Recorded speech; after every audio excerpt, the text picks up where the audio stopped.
मेरे एक अंकल ने लगभग 3 साल पहले एक ईवी एसयूवी खरीदी, लगभग 20 लाख रुपए खर्च करके। उन्होंने सारे कॉस्ट कैलकुलेशन किए थे कि ईवी है, 2 सालों में पैसा रिकवर हो जाएगा, उसके बाद गाड़ी बाइक के प्राइस में चल रही होगी। बहुत खुश थे। अब 3 साल होने को आए हैं और उनकी गाड़ी 20,000 किलोमीटर भी नहीं चली है। कारण क्योंकि ज़्यादा घूमना नहीं था, डेली कम्यूट था 20-30 किलोमीटर का, वो भी ऑफिस से घर, घर से ऑफिस का। लॉन्ग टूर्स वो जाते नहीं थे, ऑफ रोडिंग उन्हें करनी नहीं थी और फैमिली भी छोटी थी, तो बहुत सारे लोग कभी गाड़ी में बैठते नहीं थे। आज उन्हें रियलाइज़ होता है कि उन्होंने गाड़ी गलत खरीदी थी। अगर उन्होंने एक बढ़िया सी हैचबैक ली होती तो आधे से भी कम दामों में मिल गई होती, और भले ही वो पेट्रोल खाती तब भी इतने पैसे तो वेस्ट नहीं होते। ये गलती आप, मैं और आजकल सभी करते हैं। एक रीज़न शो ऑफ भी हो सकता है, लेकिन उसके लिए भी कुछ पर्टिकुलर गाड़ियाँ होती हैं। आज के वीडियो में हम कैटेगराइज करेंगे कि हमारे नीड के हिसाब से हमारे लिए सबसे अच्छी गाड़ी कौन सी है। और सबसे ज़्यादा अगर देखा जाए तो आज के समय में कार्स ली जाती है लोन्स पर, क्योंकि इजीली लोन्स अवेलेबल हैं। कहीं हम ये तो नहीं कर रहे हैं कि यार चलो 1 लाख बजट और बढ़ा लो लेकिन एक एसयूवी आ जाएगी। बहुत सारी चीज़ें हैं, लेकिन आज के वीडियो में हम सिर्फ ये बात करेंगे कि हमें हमारे नीड के हिसाब से कौन सी गाड़ी की ज़रूरत है, और कहीं हम गलत गाड़ी लेकर के 1 या 2 साल बाद मेरे अंकल की तरह पछताएंगे तो नहीं। तो चलिए ये देखते हैं कि आपके लिए, आपके नीड के हिसाब से बेस्ट गाड़ी कौन सी है। लेकिन नीड्स किस प्रकार की होती है वो जानना ज़रूरी है। सबसे पहली नीड होती है, ज़्यादातर लोग गाड़ी लेते हैं शहर के अंदर डेली कम्यूट के लिए, क्योंकि ट्रैफिक पे धूप में या बारिश में खड़ा होना उन्हें पसंद नहीं होता, या फिर एक बढ़िया सी सवारी चाहिए होती है जो ऑफिस से घर और घर से ऑफिस का सफ़र आरामदायक बना दे।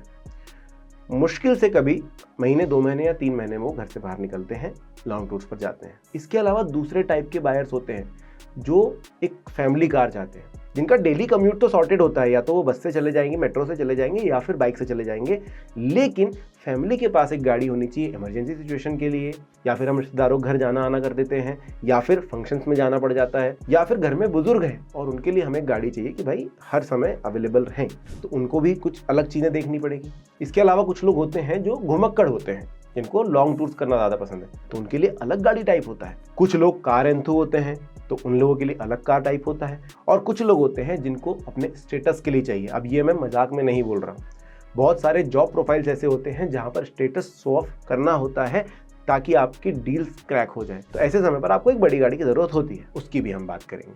तो सबसे पहले बात करेंगे डेली कम्यूटर्स की। देखो, डेली कम्यूटर्स के लिए सबसे प्रैक्टिकल चीज़ तो एक बाइक होती है, लेकिन क्योंकि हमारी जॉब प्रोफाइल ऐसी है कि हम बारिश में भीगते हुए ऑफिस नहीं पहुंच सकते, या फिर धूप में, बहुत ज़्यादा धूप में अपनी एनर्जी खपाकर ऑफिस नहीं पहुंच सकते, हमें कार की ज़रूरत है और हम अफोर्ड कर सकते हैं, इसीलिए हमें गाड़ी लेने जा रहे हैं। तो इसका मतलब ये नहीं है कि हम बहुत बड़ी एसयूवी खरीदें। उसके लिए हमें 3 चीज़ देखनी है जो आपके पैसे भी बचाएगी और आपके कम्यूट को ईजी भी बनाएगी।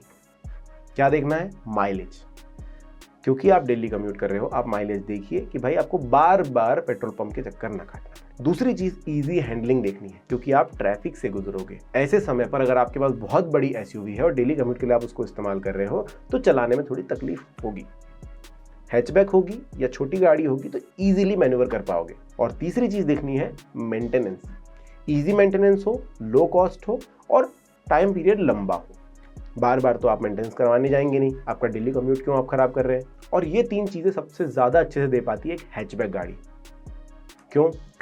एसयूवी लोगे, पार्ट्स का बहुत बड़ा खर्चा लगता है, मैन्यूवर इजीली नहीं कर सकते हैं, आपको थोड़ा सा आजू बाजू जगह देख कर चलना होता है, और माइलेज भी कम होता है। तो आपने इनिशियल पेमेंट भी एसयूवी पे ज़्यादा दे दी, माइलेज में भी एक्स्ट्रा पैसे दे दिए, पार्ट्स में भी दे दिए, लेकिन काम क्या आया? सिर्फ डेली कम्यूट कर रहे थे आप, उस गाड़ी का प्रॉपर यूज़ नहीं कर पाए। तो ऐसे में आपको बाद में शायद लग सकता है कि यार पैसे वेस्ट हो गए। अब हैचबैक में अच्छी चॉइस क्या होगी? तो आपके पास बलेनो है, आपके पास अल्ट्रोज है, टियागो है, यहाँ पर बहुत बड़ा मार्केट है। हालांकि हमारा मार्केट अब एसयूवीज की तरफ जा रहा है, लेकिन फिर भी अगर हम प्रैक्टिकल चॉइस देखेंगे तो ये गाड़ियाँ ज़्यादा सेंस बनाती हैं। दूसरा, चलते हैं फैमिली मैन की तरफ। अब आपको एक फैमिली कार चाहिए। मैंने बहुत सारे लोगों को देखा है कि चाहिए तो हमें फैमिली के लिए, लेकिन एक एसयूवी खरीदनी है, क्योंकि हम ऑफ रोड भी करेंगे, क्योंकि हमको ये भी रास्तों पर चलना है, वो भी रास्तों पर चलना है, या फिर खड्डे वगैरह अच्छे से कूद जाती है, ये ग्राउंड क्लियरेंस बड़ा हो जाता है। देखो, सबसे पहले तो ये समझने की ज़रूरत है कि जो एसयूवीज हम बोल रहे हैं वो कॉम्पैक्ट एसयूवी होती हैं, वो प्रॉपर एसयूवी नहीं होती। मोनोकॉक जैसी होता है, 2 व्हील ड्राइव गाड़ियाँ होती है, फ्रंट व्हील ड्राइव गाड़ियाँ होती हैं, और उतनी कैपेबल नहीं होती है। सिर्फ ग्राउंड क्लियरेंस ही बढ़ाया गया है, और ग्राउंड क्लियरेंस बढ़ाने से फायदा है ऐसा तो नहीं होता है ना, नुकसान भी होते हैं। उसका नुकसान सबसे बड़ा ये है कि हाई स्पीड में स्टेबिलिटी नहीं मिलती। तो इसमें मेन चीज़ें हैं, आप स्पेस देखिए, आप कंफर्ट देखिए, सस्पेंशन कितने स्मूथ है वो देखिए, सेफ्टी देखिए। सिर्फ 5 स्टार पे मत जाइए, प्रॉपरली चेक कीजिए कि गाड़ी के अंदर 6 एयरबैग है कि नहीं। बूट स्पेस देखिए, क्योंकि आप जब फैमिली के लिए गाड़ी ले रहे हो तो बहुत बार आपको बहुत सारा सामान रखना पड़ सकता है। और रिलायबिलिटी देखिए, वरना गाड़ी में कुछ भी खराबी हो और 1 महीने तक सर्विस सेंटर पर पड़ी है तो फिर फैमिली कार कैसे होगी। अब इसमें क्या आता है, इसमें जनरली एमपीवीज आती है, मल्टीपर्पज व्हीकल्स आती है। सबसे अच्छा उदाहरण लूँ, मारुति अर्टिगा। जब चाहे आप रियर सीट्स को, पीछे की 2 सीट्स को झुका दीजिए, वो अच्छा खासा स्पेस बन जाता है, और 2 सीट झुका दीजिए, बहुत बड़ा स्पेस बन जाता है, लोग आराम से बैठ सकते। 7 लोगों के बैठने की जगह होती है। आपकी फैमिली में ज़्यादा लोग हैं वो भी चले जाएंगे, कभी रिश्तेदार घर पर आ गए तो वो भी बैठ जाएंगे, आप पिकनिक पे जा सकते हैं। 6 ही लोग हैं, थोड़ी प्रीमियमनेस चाहिए तो एक्सेल 6 पे भी जा सकते हैं। अगर आप सोच रहे हैं कि 5 सीटर ही चाहिए तो आप क्रेटा ले सकते हैं। एक अच्छा इंजन ऑप्शन मिलता है, स्पेशियस गाड़ी मिलती है, सस्पेंशन बहुत ज़्यादा अच्छे मिलते हैं और लॉन्ग टूर्स भी करने के लिए सहायता दे देती है। या फिर ग्रैंड विटारा देख सकते हैं, XUV 700 देख सकते हैं, या फिर सफारी हैरियर देख सकते हैं। और अगर आपको बजट में चाहिए तो आप सिरोस देख सकते हो। मैं इसीलिए सिरोस के पक्ष में हर बार बोल देता हूँ, क्योंकि आप गाड़ी के अंदर जाकर देखिए, बहुत प्रैक्टिकल गाड़ी है, प्रॉपर फैमिली के लिए डिज़ाइन की गई है। रियर सीट पर अच्छी खासी जगह है, रियर सीट पर एडजस्टेबल जगह है, बूट स्पेस अच्छा मिल जाता है, फ्रंट सीट पर भी काफ़ी कंफर्टेबल सीट्स मिलती हैं। तीसरे कैटेगरी की तरफ जाएंगे जो है लॉन्ग टूरर्स, जिनको घूमना पसंद है। ऐसे समय पर आपको देखना है पावर, क्योंकि लॉन्ग टूर जब आपको करना पसंद है तो बहुत बार घाट सेक्शन पर आप जाएंगे, बहुत बार फ्लैट सरफेस पर भी जाएंगे, पावर ज़रूरी है। दूसरा, स्टेबिलिटी देखनी है। लॉन्ग टूर्स के लिए स्टेबिलिटी बहुत ज़रूरी होती है, क्योंकि आप हाईवे पर चल रहे होते हैं, एक्सप्रेस वे पर चल रहे होते हैं, आपको स्पीड लिमिट अच्छी खासी दी जाती है और हाई स्पीड में स्टेबिलिटी ज़रूरी होती है। एक और चीज़ देखनी है, लंबी दूरी पे लॉन्ग आवर्स का कंफर्ट कैसा है। क्या 4 से 5 घंटे ड्राइवर सीट पर बैठकर आप गाड़ी चला पाएंगे लगातार? अगर उसे आपने थोड़ा भी लाइटली ले लिया तो फिर आप या तो पीठ पकड़ के बैठे रहेंगे, और रियली बड़े बड़े प्रॉब्लम्स हो जाते हैं लोगों को। लोग ऑटोमेटिक लेते हैं क्योंकि घुटनों में दर्द होने लग जाता है क्लच दबा दबा कर। तो ये चीज़ें देखनी ज़रूरी है। और स्टोरेज आपके पास अच्छा होना चाहिए, क्योंकि लॉन्ग टूर जब करते हैं तो सामान ज़्यादा लेकर चलते हैं। अब ऐसे समय पर आपका सेडान साथ निभाती है लॉन्ग टूर्स के लिए, क्योंकि ज़्यादा हाईवेज पर आप चलते हैं तो सेडान परफेक्ट गाड़ियाँ होती है।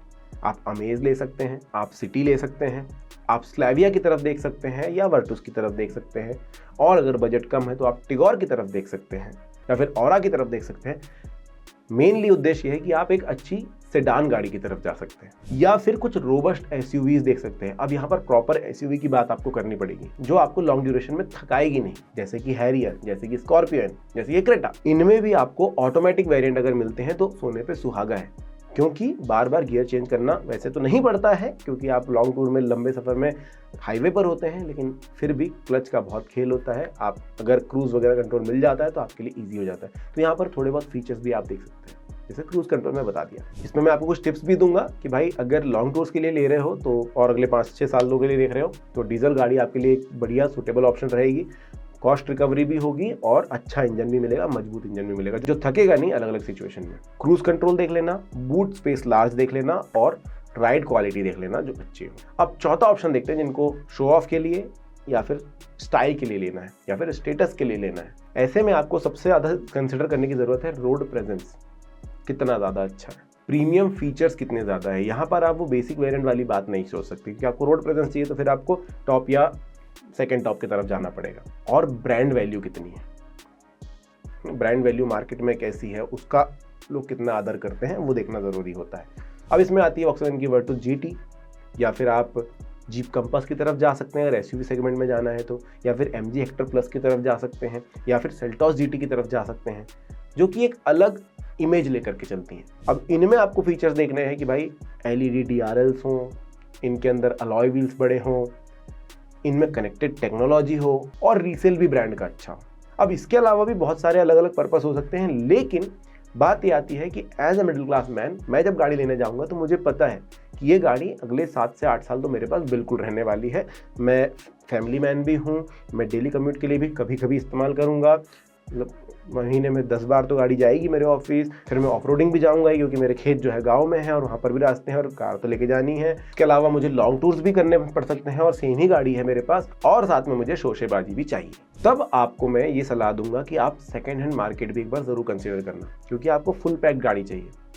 ऐसे में आपको देखना है स्पेस और फ्लेक्सिबिलिटी कितनी है, ऐसे में फीचर और सेफ्टी कितनी है, ऐसे में सिटी और हाईवे कंफर्ट कितना है, ब्रांड की रिलायबिलिटी क्या है और सर्विसेज कैसी है। अब ये सारी चीज़ें जब आप कंसिडर करोगे तो आपको एक परफेक्ट ब्रांड जरूर मिलेगा, लेकिन वो कहीं पर भी परफेक्ट नहीं होगा।